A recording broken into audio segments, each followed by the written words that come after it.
En la aldea El Chimbo, aquí cerca del Distrito Central, han matado a un exfiscal del Ministerio Público, Edwin Giovanni Eguiguren. Fue atacado primero con arma blanca y posteriormente le dispararon.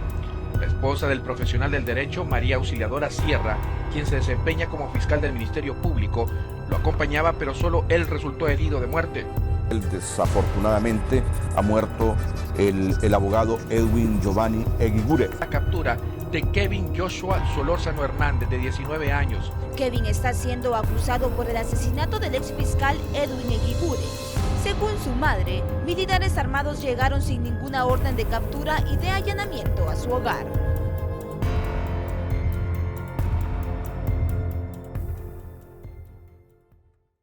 A Kevin Solórzano lo que le ocurrió es una desgracia personal y familiar porque se le involucró en un hecho criminal en el que no tuvo ninguna participación. Una persona apuñaleada pues más de 30 veces, con 2 disparos en la cabeza. Ya trascendía que se trataba de la muerte de un exfiscal casado con una fiscal activa. Necesitaban encontrar a un supuesto responsable de los hechos. Figúrese usted que a Kevin le involucran con 2 personas más en la comisión de este hecho. Se trata de una investigación deficitaria desde el principio. Solo 8 días de investigación para capturar a un presunto responsable. Kevin fue detenido el 19 de noviembre del año 2014, apenas 8 días después de la muerte del abogado Eguiguren. Policías encapuchados que de repente le requirieron de su identidad, la prestó y de la nada, sin mayores explicaciones, sin ninguna orden de captura y con la angustia de su madre, fue llevado, aprehendido a las instalaciones de un batallón donde hasta ese momento se les explica que se les hacía o se le consideraba sospechoso de la muerte de una persona que ni él ni su madre conocían, y se les indicó que era la muerte de un exfiscal del Ministerio Público de nombre Edwin Giovanni Eguiguren.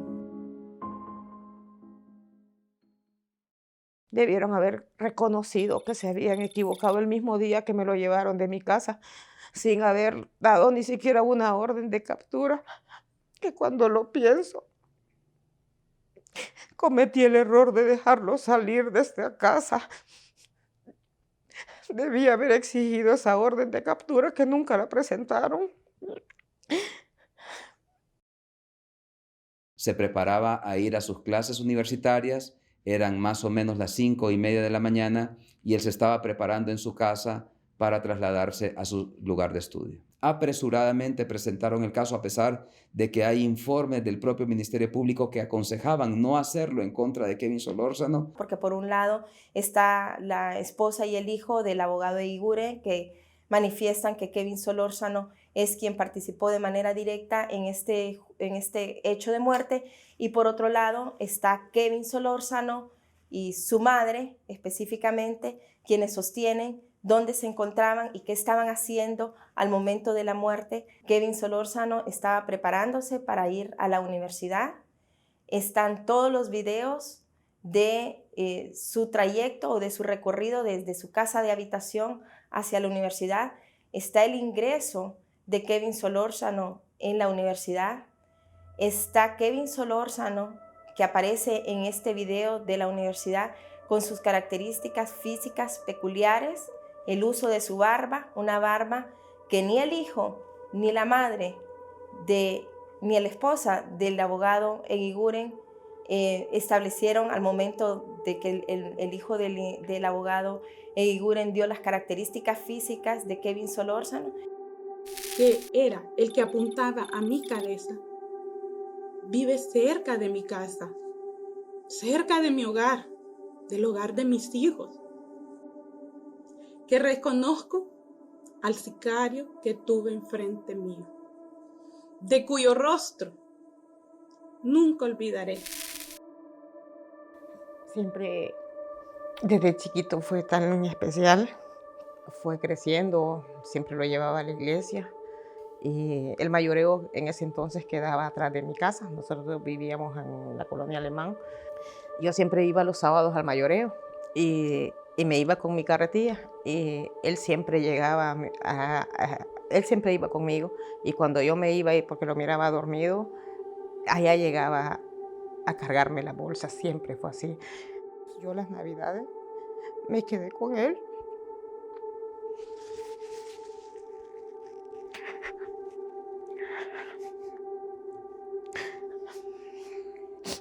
Porque nunca nos habíamos separado.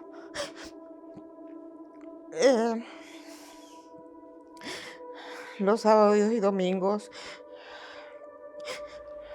me despierto, pongo mi alarma a las 4:15, pero realmente no duermo toda la noche pensando que la alarma no va a prenderse.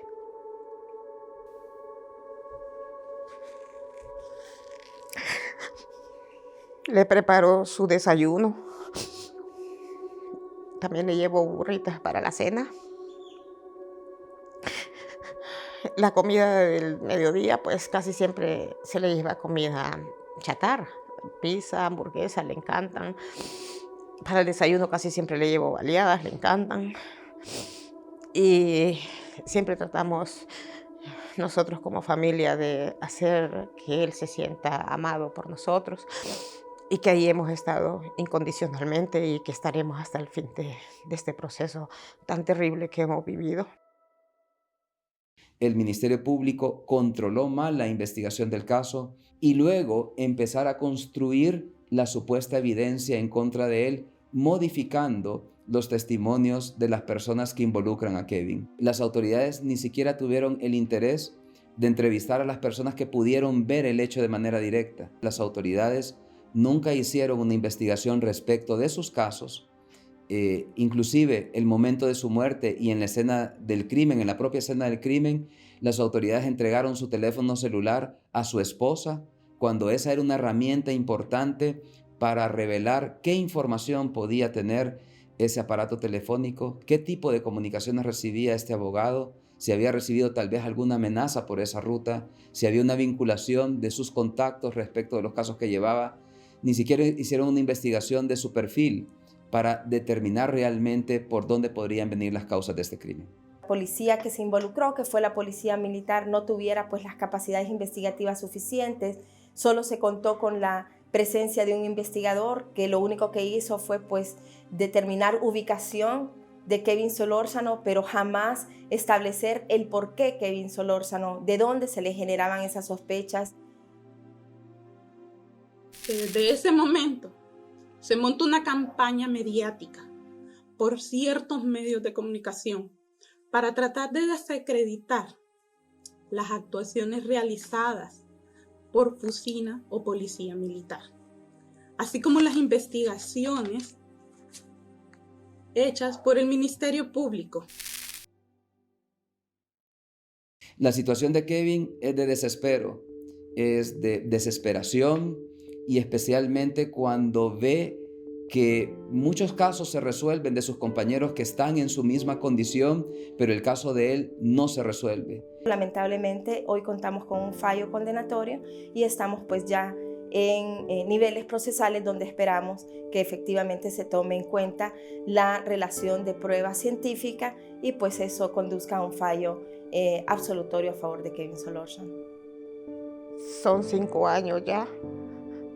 Y aún cuando cierro mis ojos en la noche, pienso que no es cierto lo que estamos viviendo. El estado de ánimo a veces de él cuando me llama los lunes, porque hay que esperar tantos días para volvernos a ver. Creo que lo más difícil en todo esto ha sido que nos hayan separado por algo que no hemos cometido. Pensé que hace 2 años y medio que fue el juicio, que mi hijo iba a salir. Sé que no vamos a volver a ser nunca igual que antes, Sé que yo ya no voy a poder estar tranquila sabiendo que mi hijo quizás esté en la universidad y que viene en el camino. Sé que ya no tengo la misma vida de antes, ya no tengo tranquilidad. Hace 2 años y medio mi hijo debió haber estado libre, es más, nunca debió haber conocido la penitenciaría.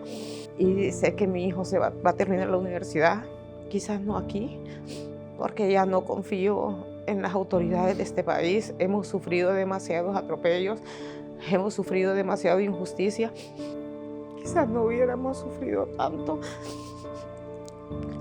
Solo le pido a Dios que Kevin pueda terminar su universidad y que pueda ser un joven así como ustedes. Sabe, lo más duro de mí es verlos a ustedes y saber que mi hijo podría estar como ustedes así, tranquilo, libre, porque él no debe nada. Desearía que ya estuviera terminado para, tal vez como les digo, no llevar una vida normal como la llevábamos antes, pero que mi hijo esté libre, eso es lo que más anhela mi corazón.